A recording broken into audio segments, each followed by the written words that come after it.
अस्सलाम वालेकुम students, professor Aamir Afzal English learning के साथ आपके सामने हम लोग ग्रामर डिस्कस कर रहे थे और ग्रामर में पार्ट्स ऑफ स्पीच में हमारी जो सफ़र है वो चलते चलते अब पहुंच गया है प्रेपोजिशन तक।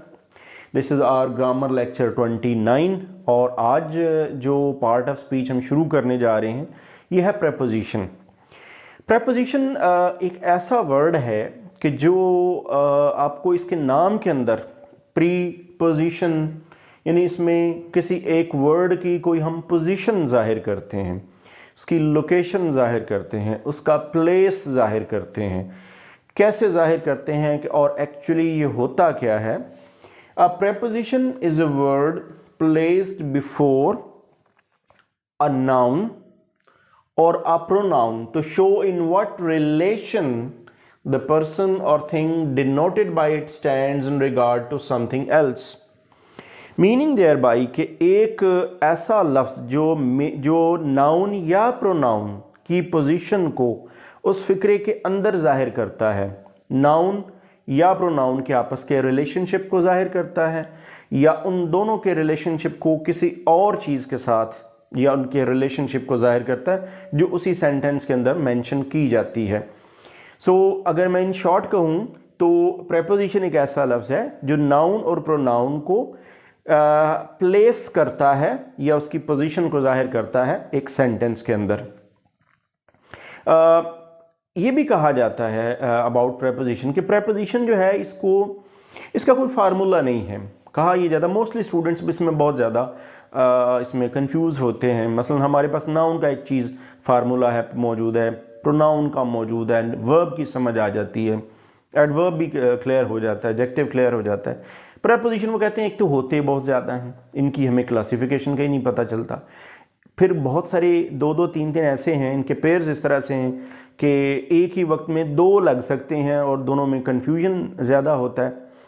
तो इसलिए ना हम कोशिश ये करेंगे कि अपनी इन 2-3 वीडियोस में जो हम बनाएंगे इस पे प्रेपोजिशन पे हमारी डिस्कशंस में हम कोशिश करेंगे जितना मैक्सिमम मैं आप लोगों को क्लियर कर सकूं कि प्रेपोजिशन कौन सा कहाँ लग सकता है। सो पहले हम इसकी क्लासीफाई करते हैं, हम इसकी 3 हम मेजर इसकी क्लासिफिकेशन करते हैं, इसको 3 इसकी टाइप्स बनाते हैं। पहली टाइप है सिंपल प्रेपोजिशन। सिंपल प्रेपोजिशन की आप देख लीजिए मिसालें हैं eight, by, for, he is looking at me, he is living by the railway station, for he is working, for wealth, from he is coming from home, in, of, OFF, of, ये दोनों, on, out, through, till, to, up and with, ये वो हैं जिनको हम simple preposition कहते हैं। Simple इसलिए कि इनकी आप एटिमोलॉजी या इनकी मॉर्फोलॉजी में अगर आप जाइए तो ये सिंपल लफ्ज़ हैं, एक एक लफ्ज़ है जिसकी बुनियाद पर हम इनको सिंपल प्रेपोजिशन कहते हैं। और ये सारे के सारे वो लफ्ज़ हैं जो किसी नाउन या प्रोनाउन को एक सेंटेंस के अंदर उनकी जो प्लेस है या उनका जो स्टेटस है वो थोड़ा सा उनकी पोजीशन को जाहिर करते हैं। Simple preposition. Then comes compound preposition. अच्छा, कंपाउंड प्रेपोजिशन जो है ये क्या होगा? मैं पहले लफ्ज़ बताता हूँ फिर बताता हूँ कि इसमें आपको चीज़ समझ में क्या आती है। जैसे पहला लफ्ज़ है about, above, across, along. About, he is talking about me. Above, no one is above law. Across, the dog was running across the road. Along, he is moving along the way.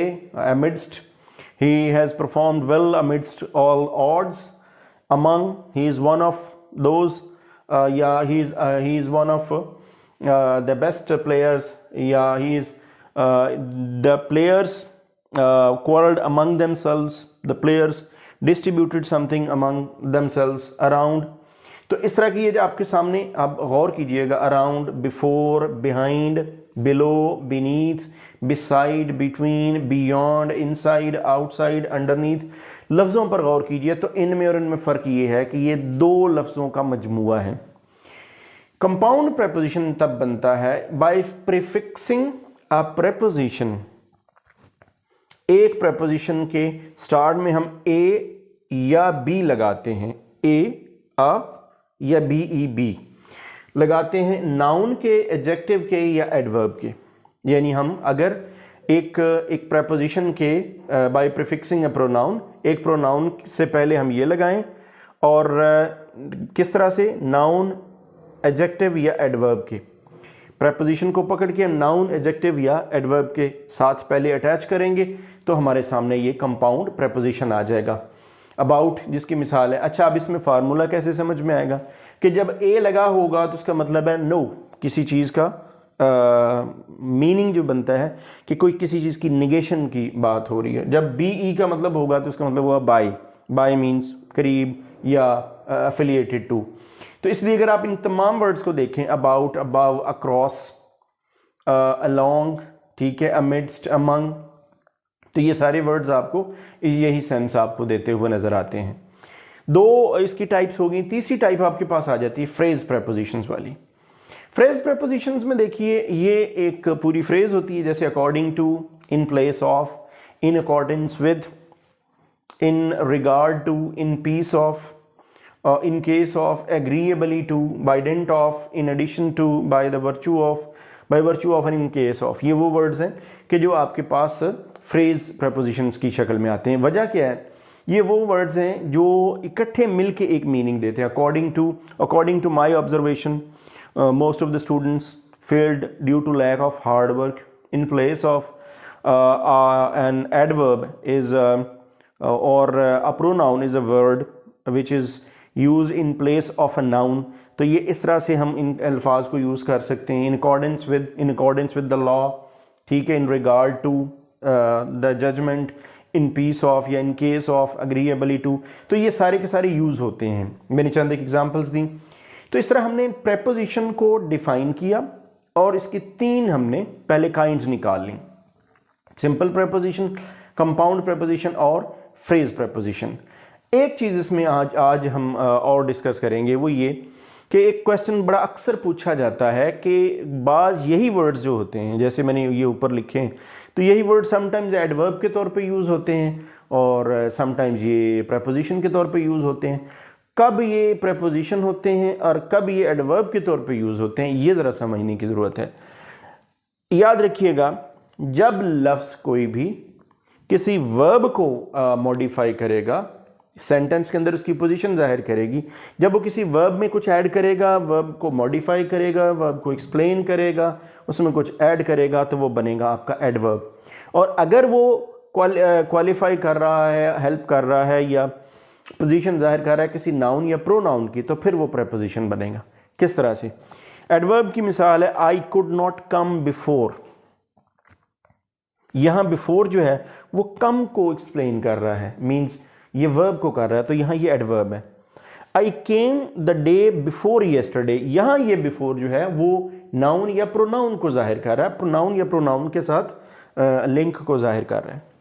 Let us move on, यहाँ on जो है वो as adverb है और the book lies on the table, यहाँ ये noun के साथ है, यहाँ ये वर्ब के साथ नहीं है, ये नाउन की पोजीशन को जाहिर कर रहा है, तो यहाँ ये नाउन को डिस्क्राइब कर रहा है।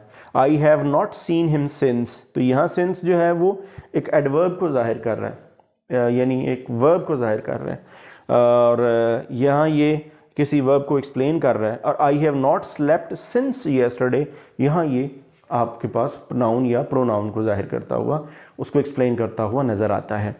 तो ये एक फ़र्क है और बहुत सारी ऐसी एग्जांपल्स हो सकती हैं। Of course in short videos we can not mention so many examples. मैं सिर्फ आपको कोशिश करता हूँ मैं रूल्स एंड रेगुलेशन थोड़ी थोड़ी एग्जांपल्स लेके मैं आपको अंडरस्टैंडिंग दे दूँ। Otherwise grammar is very vast field.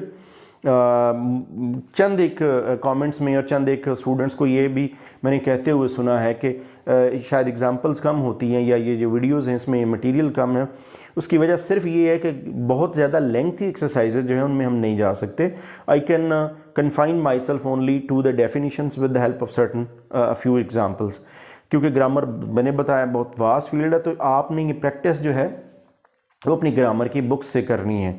और अ लेटर स्टेज इंशाल्लाह we can make some we can record some more videos or I can discuss some in other lectures later on हो सकता है कि हम कुछ एक्सरसाइजेज भी करें, बट आज की इस वीडियो में आपके सामने मैं लेके आया प्रेपोजिशन ग्रामर लेक्चर 29, जिसमें हमने इसकी 3 काइंड्स पढ़ी और मैंने थोड़ा सा आपको एक्सप्लेन कर दिया कि एडवर्ब और प्रेपोजिशन में फ़र्क क्या है। नेक्स्ट वीडियो इंशाल्लाह इसी प्रेपोजिशन पे होगी और इसके चंद और रिलेशनशिप्स के साथ दोबारा आपकी खिदमत में हाज़िर होऊंगा। इस वीडियो में सिर्फ इतना ही। Thanks for watching.